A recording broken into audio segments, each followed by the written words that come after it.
మొన్నటి పట్టభద్రుల ఎమ్మెల్సీ ఎన్నికల్లో ఇంచుమించు కేవలం 2000 పైచిలుకు ఓట్లతో 6వ స్థానానికి పరిమితమై బీఆర్ఎస్ పెద్దల దృష్టిలో విశ్వసనీయతను కోల్పోయి తీవ్ర ఒత్తిడికి లోనైన కరీంనగర్ మాజీ మేయర్ రవీందర్ సింగ్ తిరిగి బీఆర్ఎస్ పార్టీలోకి ఉనికి కోసం చేస్తున్న ప్రాకులాటలో భాగంగా కూట్లో రాయి తీయలేనోడు ఏట్లో రాయి తీసిన మాదిరిగా ఉన్నట్టుండి ఎంఐఎం పార్టీపై కంటగింపు స్థానంతో తమ అధినేత బారిస్టర్ అసదుద్దీన్ ఓవైసీపై అవాకులు చెవాకులు పేల్చడం సిగ్గుచేటని ఎంఐఎం పార్టీ సీనియర్ నాయకులు అన్నెమల్ల సురేష్, తాండ్ర శంకర్ బాబు, ఎండి సాజిద్లు అన్నారు. మంగళవారం ఎంఐఎం పార్టీ కార్యాలయంలో ఏర్పాటు చేసిన విలేకరుల సమావేశంలో ఎంఐఎం నేత సురేష్ మాజీ మేయర్ రవీందర్ సింగ్ పై తీవ్రస్థాయిలో ధ్వజమెత్తారు. హైదరాబాద్ పార్లమెంటు సభ్యుడిగా ఉన్న తమ అధినేత అసదుద్దీన్ ఓవైసీ అభివృద్ధి పనుల దృష్ట్యా పలు రాజకీయ సామాజిక అంశాలపై హైదరాబాద్ ఇన్ఛార్జి మంత్రిగా ఉన్న పొన్నం ప్రభాకర్ను ఎన్నోసార్లు కలుస్తారని, ఇటువంటి అంశాలను కరీంనగర్కు జోడించి అందులో కరీంనగర్ మున్సిపల్ కార్పొరేషన్ డిలిమిటేషన్ అంశాన్ని రవీందర్ సింగ్ ప్రెస్ మీట్లో ప్రస్తావిస్తూ మంత్రి పొన్నం వద్ద 2 గంటలు ఓవైసీ కూర్చొని ఎంఐఎం పార్టీ డివిజన్లను అనుకూలంగా మార్చారని, చేసిన ఆరోపణలు శుద్ధ అబద్ధమని చెప్పారు. అన్ని పార్టీల కార్పొరేటర్ల వలె తమ పార్టీ మాజీ కార్పొరేటర్లు సైతం అభ్యంతరాలు వ్యక్తం చేశారన్నారు.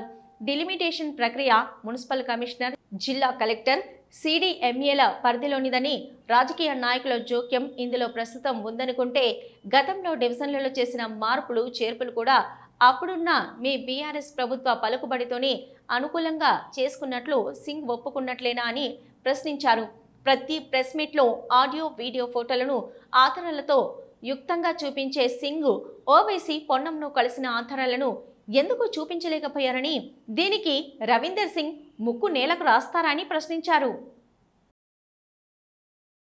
మన ప్రెస్ మీట్లో పెట్టిన మన ఎక్స్ మేయర్ రవీందర్ సింగ్ గారు మా అసదుద్దీన్ ఓవైసీ గారు పొన్నంరావు గారితో కలిసి లోపల ముచ్చట్లు చేసుకుంటూ అక్కడ డివిజన్స్ వాళ్ళకి అనుకూలంగా చేయాలని చేసినది తప్పు. మీరు పెట్టారు, అది చాలా తప్పు. కానీ ఎక్కడ మీరు రుజువు చేయండి. ఏదైనా రుజువు చేసినాకనే మీరు ప్రెస్ మీట్ పెట్టాలి. గాలిలో మాట్లాడు కాదు, గాలిలో ఇల్లు బిల్డింగ్ కట్టడు కాదు. ఖబర్దార్ రవీందర్ సింగ్ గారు, మీరు ఏమంటారు, మీరు పెట్టుకుంటే వేరే వాళ్ళతో పెట్టుకోరు పార్టీతోండి. మా ఎంఐఎం అలా కాదు.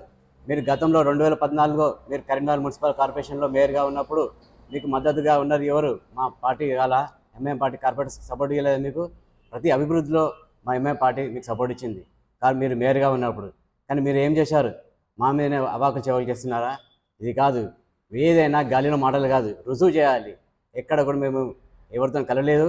పార్టీ మాకు ఎక్కడ డివిజన్స్ ఎలా ఉన్నా కూడా మేము పోటీ చేయడానికి రెడీగా ఉన్నాము. మాకు అనుకూలంగా చేయాలనుకుంటే మరి మేమేం చేస్తాం?